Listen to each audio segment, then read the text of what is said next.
Alright guys, here's my WrestleMania Night 2 review. Should have gone up yesterday, but I had a killer migraine all day, so didn't want to even look at a phone screen or anything. But let's get into WrestleMania Night 2, and I'm just going to go off the bat and say this has been the best WrestleMania, in my opinion, of all time. I don't care. Put it up against 17, 18, 19, whatever you want to put it up against. Favorite WrestleMania of all time. And let's get into all these matches. So we're kicking off the show with the World Heavyweight Championship match between Seth Rollins and Drew McIntyre. Both of them got spectacular entrances. Both felt like stars. And this match was a heavy hitter right off the bat. You got all the spam finishers going through. Claymores, curb stomps. Just a cool little fun active match. And then you have, like, you know, from last night, Rollins got his ass kicked basically. So he's still feeling the effects, kind of limping around. And then Drew shits at 100%, tossing Rollins around. And this really cool part of the match where Drew just kind of leans up against the barricade, I'm assuming next to his wife, tweets off his phone. He puts, "Bored at work, LOL." It was one of the funniest things ever. Of course, the right man did win. Drew did win the match. Punk was on commentary, so, you know, some more shenanigans were going to go down, which led to Drew kind of, like, you know, shoving the title in Punk's face, basically saying, "This could have been you. You're not good enough. Closest you ever be to WrestleMania," whatever. And then Punk snaps and attacks Drew. So which makes me think that Punk is probably almost medically cleared to come back to the ring, which means I can't wait for the Drew versus Punk match. That's going to be awesome. But anyways, he attacks Drew, beats down Drew for a bit, and then we get the Judgment Day music. Damian Priest comes in, cashes in on Drew McIntyre. 1, 2, 3, boom. A new World Heavyweight Champion. Technically, we had 2 World Heavyweight Champions that night. Good little match to start off the show. Got it off on a high note. And I'm going to give this match an 8.5 out of 10. Really solid. And it set the precedent for the rest of the show. Next up, we had the Philadelphia Brotherly Love street fight between the Pride, which is Bobby Lashley and the Street Profits, versus the Final Testament, which is Karrion Kross and the AOP. Another match that this match going in, I wasn't really too keen on seeing it. You know, I felt like it didn't get a proper build, but the whole street fight aspect did add a lot to it. Everyone got to hit their spots, and a really cool thing is Bubba Ray Dudley, I was about to call him Bully Ray. Bubba Ray Dudley was a special guest. He kind of had his little moment where he put his Bubba Ray glasses on, and, like, you know, he didn't necessarily attack the Final Testament, but he was kind of directing traffic. You know, there was table spots, everything. A really funny thing was when they put Karrion Kross on the table, I guess it wasn't set up right, and as soon as he got landed on top of it, he broke through the table, so they had to set up another one. And then Montez Ford just jumps up what feels like 60 feet in the air and does a nasty frog splash on him. And again, 1, 2, 3, pin. I'll give this match a 7 out of 10 just because I didn't really, like, care too much for it, but man, could I not take my eyes away from it after seeing all the kind of cool moves and, like, you know, the street extreme rules stuff they were doing. Again, none of these matches are bad, so I'm just saying it right there, none of these matches were bad tonight. Now a match that got some really good build towards the end of the story, AJ Styles versus LA Knight. LA Knight got kind of like a basic entrance, you know, the usual. AJ Styles debuted his new theme song, which I personally like. Let me know what you guys think. This match definitely could have used a stipulation. Maybe something like a steel cage, Hell in a Cell, Extreme Rules, something. But nonetheless, it was a good match. You could tell they were going back and forth. This is probably LA Knight's best match ever, by the way, that I've seen in WWE. Back and forth match going. It was really good. Nothing too special on it. This probably was, for me, the weaker match on the card, but again, not bad by any per se. So with that being said, 7 out of 10. Hopefully LA Knight is more in the main event scene going forward now, especially with all kinds of new things that are moving around WWE. I could definitely see him in the main event scene. But not a bad match. Really good. I've been noticing AJ Styles' WrestleMania record is not great, but he is a phenomenal one, so, you know, he'll be fine. And hopefully I can see another main event title push for AJ Styles too, because he is on his last contract, he says. After this, he's planning on retiring. So maybe we could get, spoiler, Cody versus AJ down the line, you know, his last match. But thinking too far into the future. Like I said, match was a 7 out of 10. And the weaker match on the show, but not bad by any means necessary. Now we had the United States triple threat match between Randy Orton, Kevin Owens, and Logan Paul. This match was funny just on the entrances alone. We had Orton doing his usual Randy Orton entrance. And then we had, reverse that, Kevin Owens came out first on the golf cart, and then Randy Orton came out. But Kevin Owens reversed the golf cart all the way up, had Randy Orton basically piggyback on the back of the golf cart and make his entrance down, which I would love to see a Kevin Owens and Randy Orton tag team. I need it now. And then Logan Paul does like, his most obnoxious Logan Paul entrance. Pride truck, pride cannon, prime truck, prime cannon, and just like shooting the fireworks out of that cannon. And then he has somebody in the prime bottle, which is starting to become like a WrestleMania tradition. More on that in a minute. Basically, the match starts off like a 2-on-1 handicap. They just start wailing on Logan Paul out of nowhere, just tossing him around, hitting moves, beating the holy hell out of him. And then finally, Orton and Kevin come to blows. They kind of like, all right, we gotta fight each other now. They start fighting for the belt. Lots of moves happen. Wrestling matches.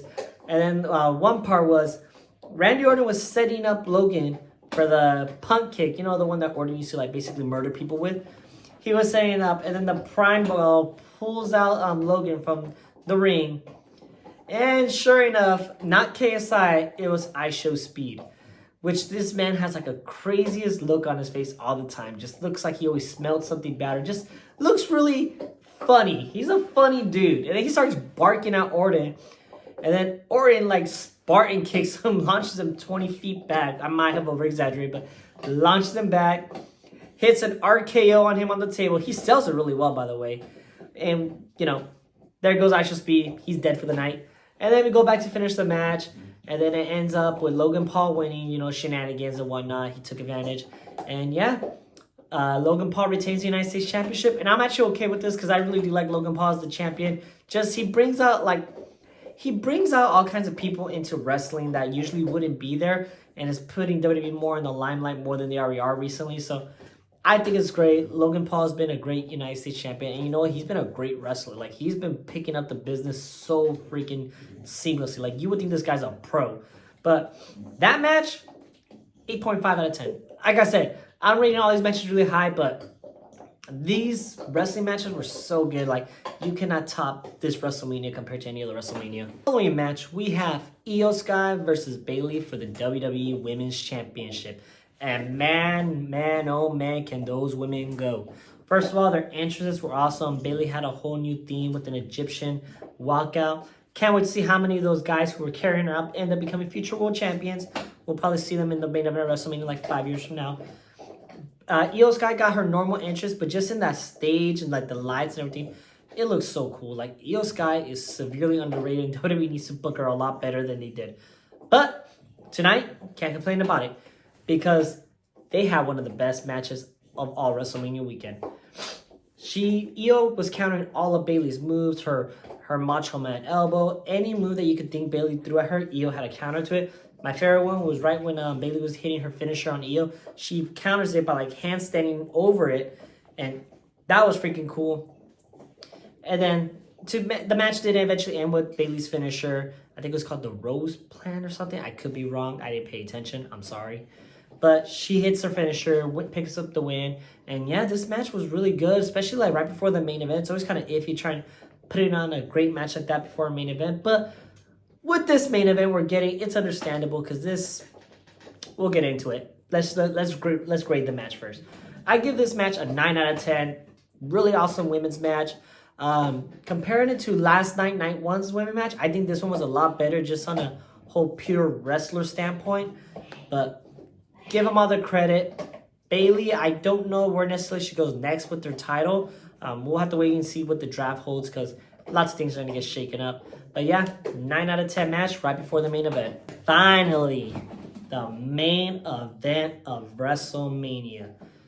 3 years in the making, in my opinion, since Cody Rhodes came back. And oh my God, was this match awesome. Starting off, entrances alone were 10 out of 10. Those entrances were freaking awesome. Cody Rhodes with his little war like Titantron, having all the American Nightmare flags kind of torn and bloodied, and then him rising from the ground and having the most, I liked it, but the biggest like Triple H type skull face thing ever. It worked, but I was just like, holy shit, he's digging into his inner Triple H. And then we saw Brandy Rhodes making the entrance with him, which I really liked because Brandy deserved a lot more love than she gets because I don't know why AEW fans were so mean to her. Anywho, Cody Rhodes' entrance was awesome. Just, all the pyro, the whole crowd behind it, the loud woes we would get. Just awesome. And then, not to be outdone, Roman Reigns with this orchestra entrance made him seem more like a badass more than ever. If I thought The Rock's entrance the night before was awesome, this entrance was so cool because it just literally feels like you about to fight a final boss. Like, think about the craziest video game boss you're about to fight in the coolest entrance. That was Roman Reigns. And then we get started with the match. Now, did it live up to the hype? Hell yeah. These two just have such good chemistry together, like back and forth matches, counter after counter. Spear. Cody hits, I think, more spears than Roman does in this match. Who knows how many crossroads he hits. But let's get into the interferences, if you say.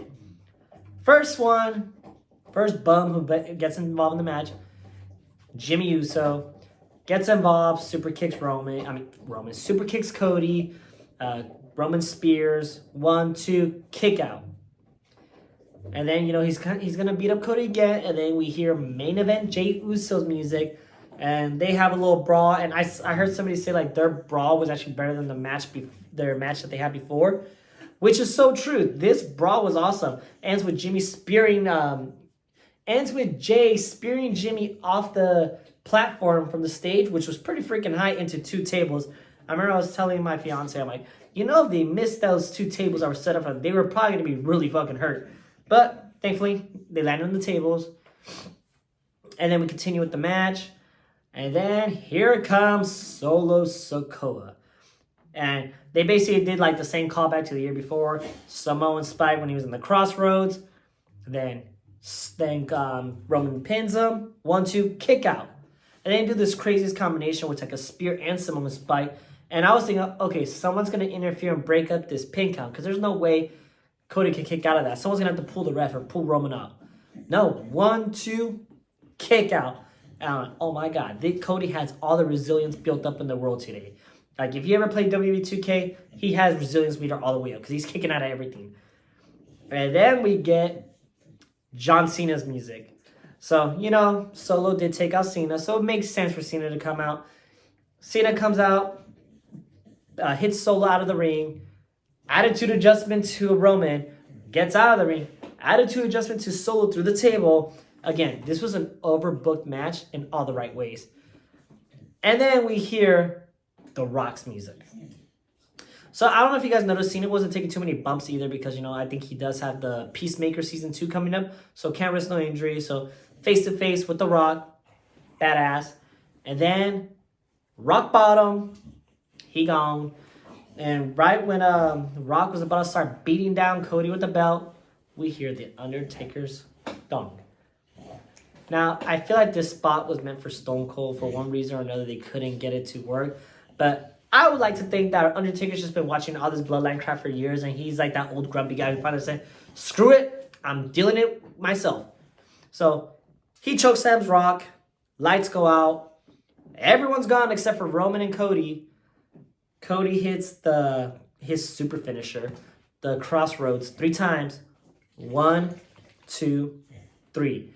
For the first time in what feels like almost 3 to 4 years, we have a new WWE champion, and it could not have been anyone better than Cody Rhodes.